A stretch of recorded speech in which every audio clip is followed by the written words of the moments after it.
In the well-known kitchen, I took a seat on the white painted wooden chair, facing my parents and my two younger brothers. The smell of pot roast and garlic bread filled the air when I thought about home. It reminded me of the family dinners I had in my early years. But tonight, something felt different. My twin brothers Nathan and Lucas were leaning back in their recliners, and their faces were different. My mother spoke after my parents. David and Margaret looked at each other briefly. "We would like to discuss an important choice with you," she said in a perfectly prepared voice. "My father and I have finalized our will, and I feel the tension rising as I put down my fork. We would like you to hear him continue in a steady but warm tone." To avoid any mistake later, Nathan leaned back and crossed his. To put it simply, he had his arms folded across his chest, and a smug grin was developing on his lips. "Goes to us." And I stopped when Lucas said it again in a tone that light as though making a trivial announcement. "Mom and Dad are moving out of this house, the beach condo, and everything they assets to us. You receive nothing." Suddenly, the room became quiet. Outside, I looked to my mother in the hopes that she would ignore the distant buzz of traffic from the peaceful suburban street, refute what I had just heard, but all she did was nod firmly and briefly, "As we believe." Holding the napkin in her lap, she whispered, "This is for the best. You have a steady job and a satisfactory salary, but Nathan and Lucas is still figuring things out and needs more help." So I went to my dad for help. He avoided my look of agony by just staring down at his glass of water as I waited for an explanation or some indication of hesitancy. I felt a surge of emotion rise in my chest, accompanied by a flash of rage, because I had done everything for them. I had covered numerous medical expenses, paid a sizable amount of their mortgage, and even assisted Nathan Lucas on several occasions when they were unable to manage their own cash. And this was how "You've paid me back, therefore, you've decided that I don't deserve anything for all that I've done."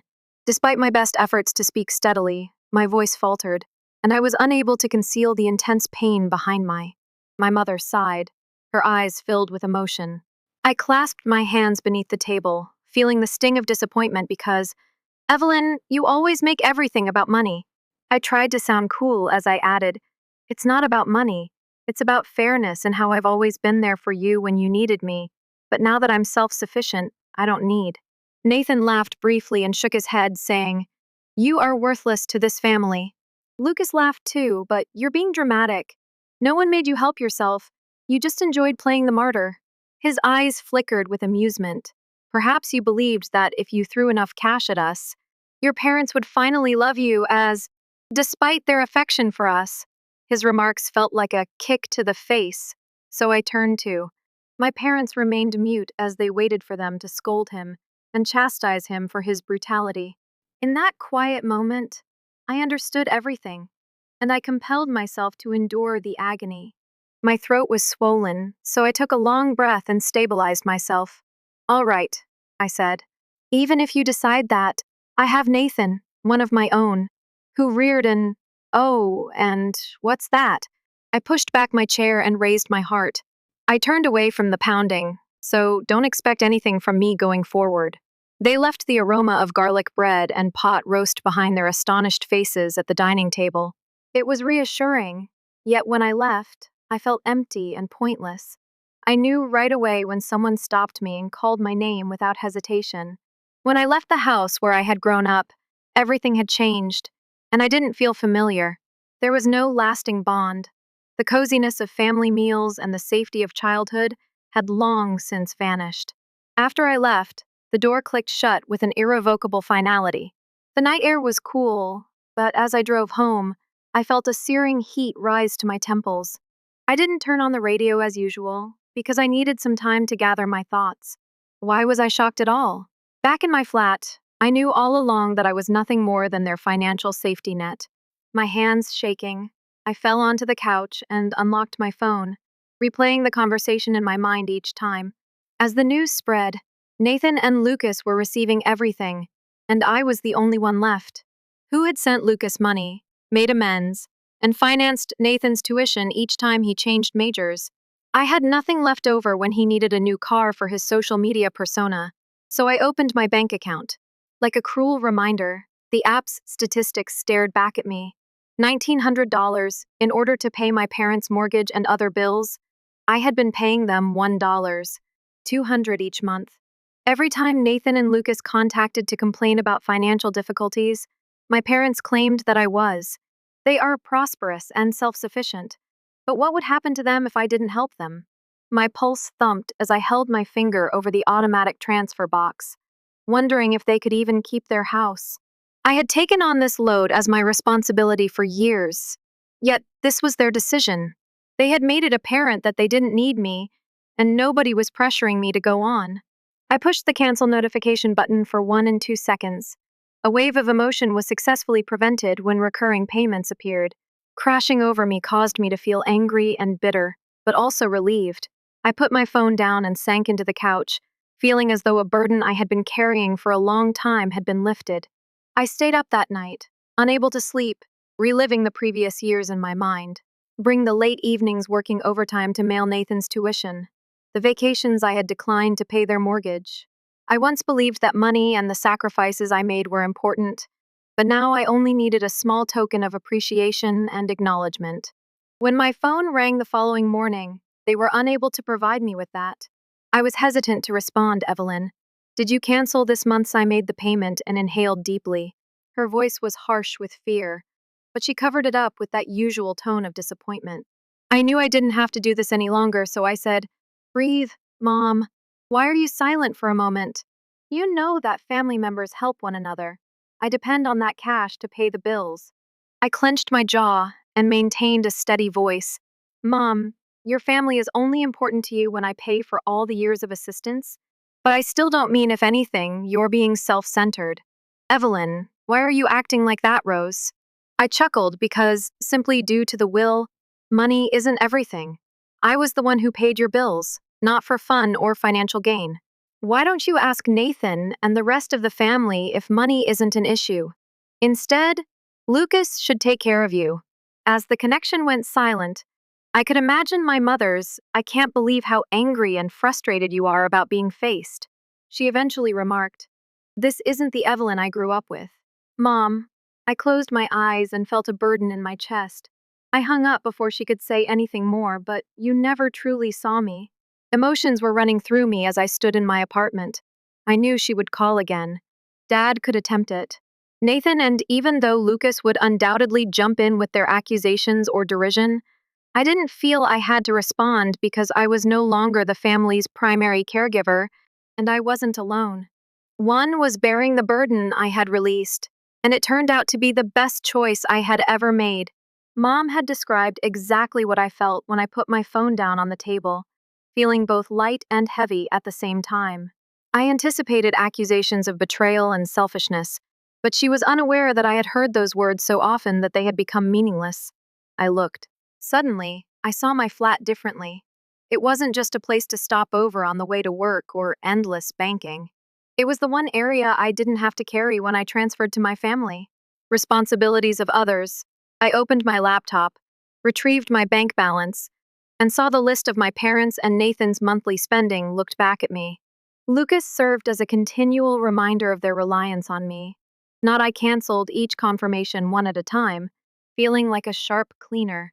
Money taken out of the past? $1,000? $900 for the mortgage? $600 for utilities? He sat staring at the screen, which now showed no ongoing recurring payments. For the first time in years, I felt free. But strangely, a sense of emptiness crept in. I had devoted a great deal of time and energy to becoming the responsible daughter. Without those, who carried what Nathan and Lucas were never required to do, what actions should I take regarding my commitments? I stood up and poured a glass. As the city bustled with activity, I leisurely absorbed the water outside the window. Moving on, I had the impression that I had just entered a completely different planet. My phone vibrated, and I saw a message from Lucas asking what the rules were. "Nathan just advised you to shut off the money. Do you find this funny?" I read it, but I didn't respond for a few days. A few minutes later, Nathan sent another message, this time saying, "You're a..." I smirked, but not because I was pleased. "Traitor, don't expect anyone in our family to ever recognize you as one of us." However, After realizing that I was never really a member of their family, I was merely their sponsor, I set my phone aside and strolled out onto the balcony, where the cool night breeze caressed my skin. Pleasantly, I took a deep breath, confident that I had made the right choice and that nothing would make me go back today because my phone kept ringing the following morning, without any reason. Mom's voice exploded as I carefully picked it up to examine the screen to see who it was. Before I could even say hello, Evelyn, what are you thinking? She almost yelled something in a mixed voice over the speaker. You know we need the money, so why did you cancel the payments out of rage and desperation? I closed my eyes and took a big breath to conceal the costs. I've helped enough, Mom. I can't do this much longer. Have you given any thought to how leaving your family will impact us? We made a lot of sacrifices for you, and this is how you pay us back. I laughed dryly. Do you not see? The irony is that I have already paid you if I owe you for raising me. Mom hesitated to return the money for the entire family, but then her voice turned. You've changed, Evelyn. You allowed money to rule you. No, Mom. Control you, I said in a strangely composed tone. But I'm not your personal bank any longer. She let out a loud sigh and hung up without saying anything else. He gazed at the screen before additional messages appeared. Mom is crying because of you, Nathan, and you're so ungrateful, Lucas. Nathan, don't bother going to our parents' house. You'll regret it one day. Funeral. And after they're gone, I read every message with a growing sense of rage. They didn't care how, and I didn't receive an apology or a query about why I did it. They were upset because I had ceased providing for their lives. Even though they had treated me well for years, the phone rang once again. Dad. This time, I let the phone ring, and when it persisted, I turned off the call. Then Nathan, the ringer, entered my settings. Lucas M. After finishing, I put my phone away. When I closed my eyes and let out a breath, a rare and quiet hush filled my apartment. No more calling, no more guilt-tripping messages, no more strange pieces. I took in the fresh morning air as I stepped out onto my balcony. For the first time in years, the peace seemed both alien and immensely liberating. I was truly free.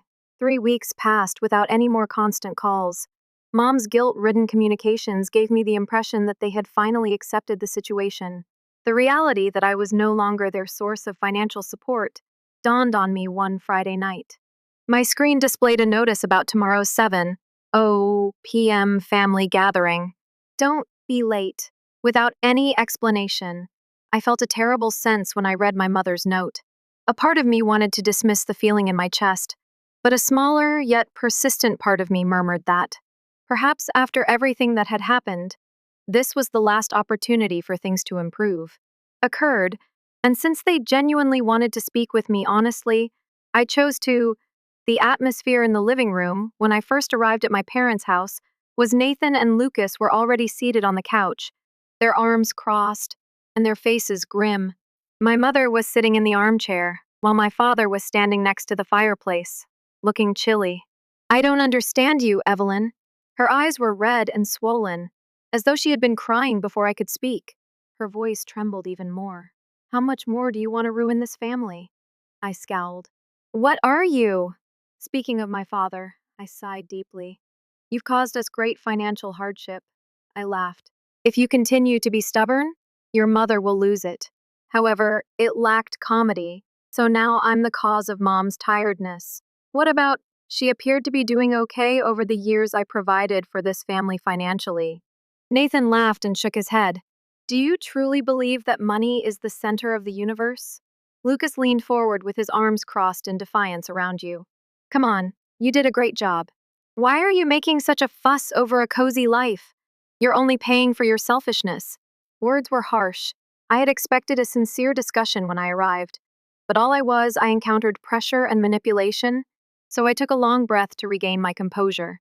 Don't waste your time. I won't be returning if this is the reason you summoned me here. My mother's expression went blank. Did you just mention that I got up and took one final glance around the house? I would do anything to join this family, but if your only measure of appreciation is my income, I don't need that type of affection. So I turned and headed for the door without anyone stopping me. For good this time. I knew something wasn't right when I got back to my apartment late at night 2 days later. I reached out and touched the industrial foam that had been used to seal my front door shut, covering the door frame and doorknob. Someone had purposefully made the hardened material chilly and rigid, so I took a step. My heart was racing in my ears, and this wasn't a harmless joke. This was a calculated move to keep me out of my own home.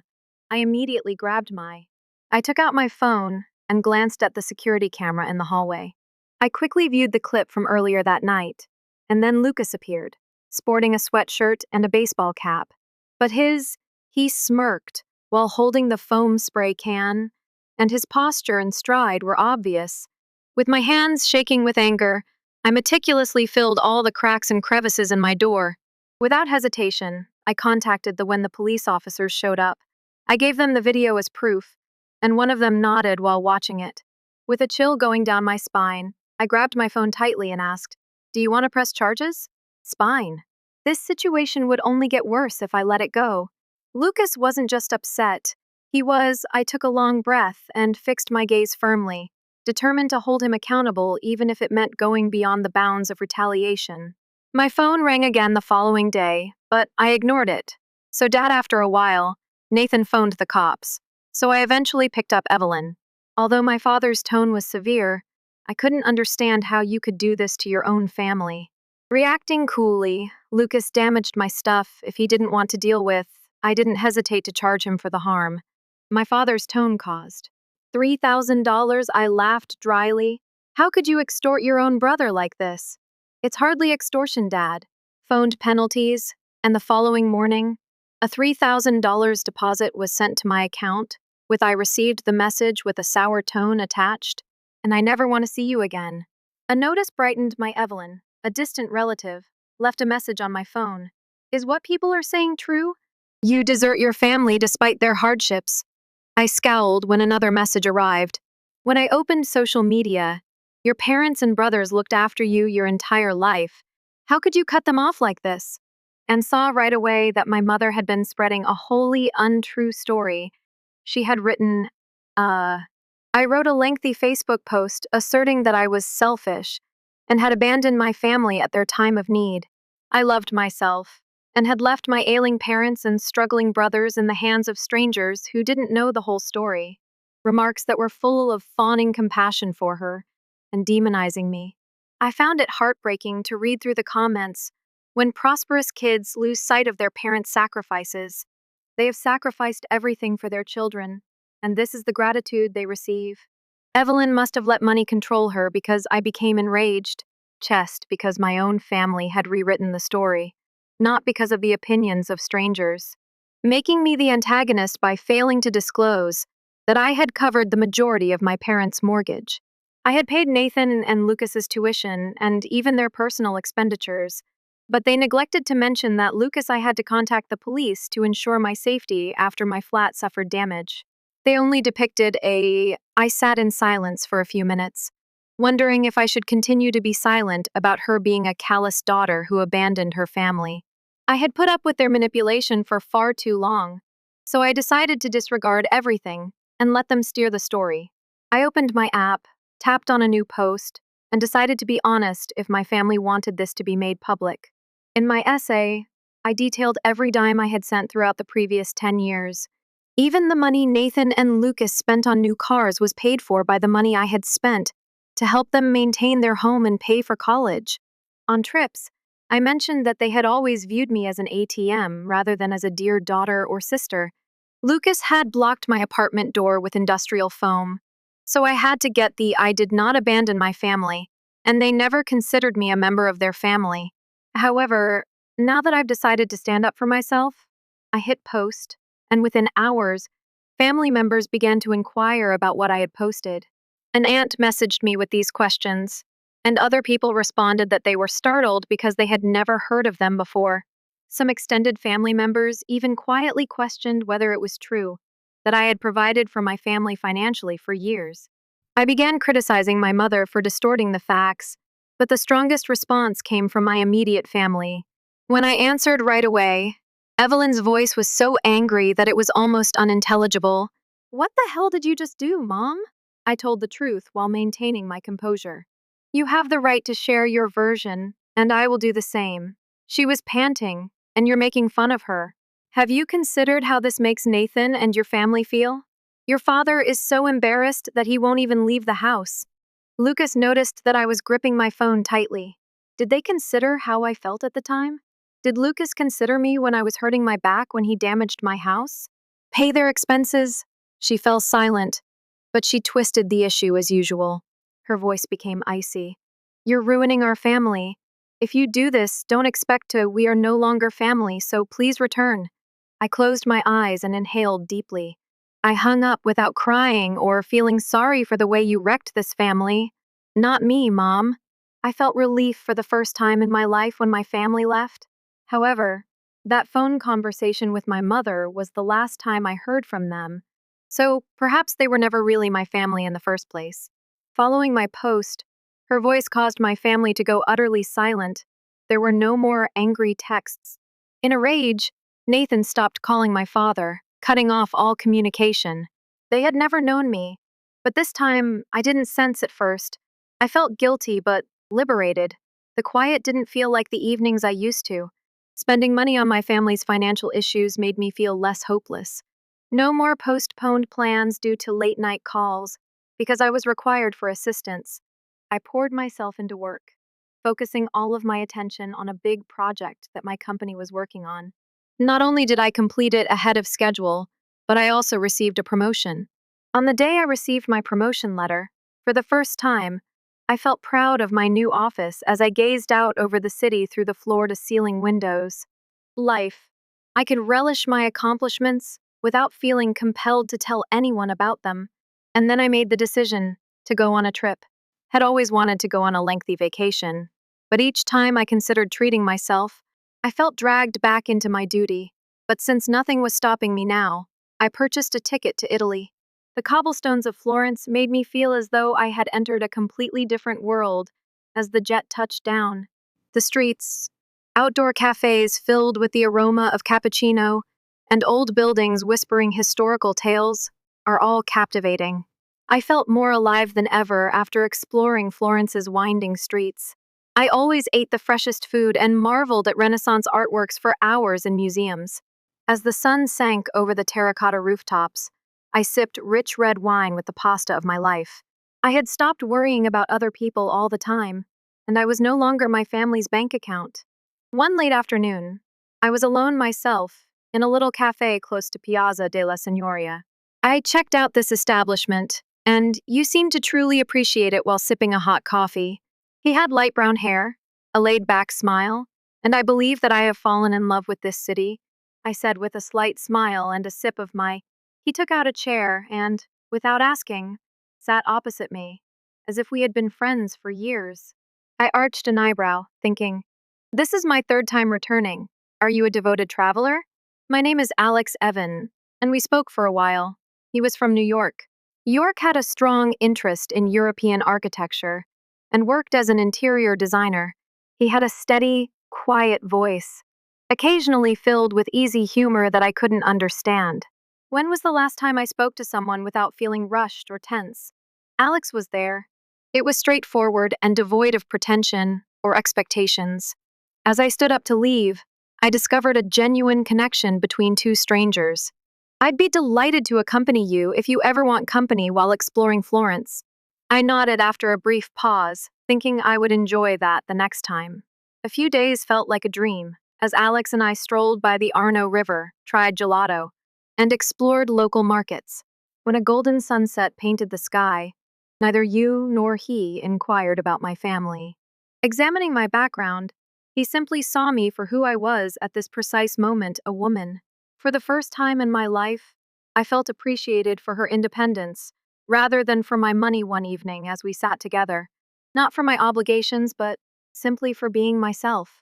I grinned as I looked at the bright city lights from a rooftop terrace. I used to think that my family was the key to my happiness. I previously believed that they would love me the way I desired if I offered enough. I didn't need to beg for love from individuals who never really showed me love, but I appreciated myself. I knew I could make my own happiness, and I was doing it right here in the Italian night sky. Upon my return from Italy, I resumed my life with a new perspective. A different perspective, I wasn't the Evelyn who sacrificed everything for love. I was stronger, freer, and more myself than ever before, even though her family never showed her appreciation. Prior to the subsequent months being calm, work flourished, therefore. I joined Sunday. I finally embraced the life I had put on hold for too long, took yoga courses, and made new acquaintances. But then I heard about my former. I was brewing coffee when my phone buzzed with a message from family. From Aunt Linda to Evelyn, my mother's cousin, I am aware that you are uninterested in the. Your family is no longer together, but your dad now works night shifts at a warehouse, causing your parents a lot of trouble. Mom works hourly cleaning jobs, and they both appear worn out. I took a moment to. I had anticipated this when I was financially secure, but I was still staring at the computer. My parents relied on me as a lifeline to support them. They never once thought about being independent. Pondering whether I was worn out, and whether they were now compelled to, I put my phone away without responding since I had to face reality. But a few days later, I received a message from a buddy. Lucas was still pursuing his goal of working in social media, while Nathan had lost his job due to subpar performance. Influencer. But I wasn't shocked. And I didn't get any. I felt less responsible for them because they could have grown up and become independent. But they didn't. They had to deal with the fallout from their own decisions. And I used to believe that skipping Christmas with my parents was a bad idea. I would feel lonely because of my brothers. But as the holiday drew near, I understood that I had individuals who genuinely cared about. Since it was the most important thing to me, I decided to throw a small party at home. Aunt Daisy arrived at the apartment early, bringing a basket filled with homemade cookies. As I greeted her, Evelyn exclaimed, "Warm hug. I'm so proud of you." Daisy looked at me with both smiles on her face and said, "You're the only person in the family who's ever said that to me." Sadness and understanding. I only wish they had seen your value before it was too late. She didn't answer, so I welcomed her inside and poured her a drink of wine. In turn, my friends brought wine, cakes, and fun, and I laughed more than ever that night. There were no forced discussions or pressure to meet anyone's expectations before Christmas. Expectations aside, I was content on my own terms when midnight arrived. I felt something I had never experienced before as I stood on my balcony and looked out at the city's sparkling Christmas lights. Genuinely felt previously, kindly, no more unseen burdens, no more feeling exploited. Regardless of how they treated me, I had a duty to make sacrifices for them. I had persuaded myself that they would eventually accept and adore me if I worked hard and provided enough. But the reality had been very different. Family is made up of more than just blood. There are people who value you, those who don't exploit you, those who love you unconditionally, and me. My parents, Nathan and Lucas, had never considered me family. I recollected how they excluded me from the will, as if to definitively declare my worthlessness. Aside from my money, they thought I would be devastated and have to beg for their approval again, but didn't know that they had unintentionally given me the best present of all when they cut off the last. I had previously been a woman who was burdened by responsibility, but they had released me from the lingering tie between us, demands and sacrifices that were never valued. But I now had the ability to. I could travel anywhere, do anything, and never have to worry about anything again if I picked my own life. Instead of receiving a call requesting money or a guilt trip for defying their requests, I could spend time with anyone who genuinely loved me, friends who supported me even when I was at my lowest, and an aunt who had discreetly helped me along the way, allowing me to freely love and be loved in a way. My gaze strayed to my phone on the table there, something I had never done before. My family had allowed me to leave, and for the first time in a long time, there were no missed calls. My life didn't scare me, so I picked up my wine glass and took a slow sip. I had previously lived for my family, allowing its warmth to permeate me. Now, I made the selfish decision to live for myself. But Freedom Evelyn's, the story depicts a reality that many people encounter in society and is not only personal. We are raised with the idea that love always comes from family, which is the safest place. Accountability is important, but in reality, familial ties don't always imply gratitude sometimes. They involve abandonment. Isn't selfish, rather, it's the only defense you have when you're continuously being utilized. When your sacrifices are not acknowledged, you have every right to prioritize yourself since ultimately this life is yours. How do you feel about Evelyn's story? Would you continue to make sacrifices for her? Would you stay with your family? Or would you leave to rediscover yourself?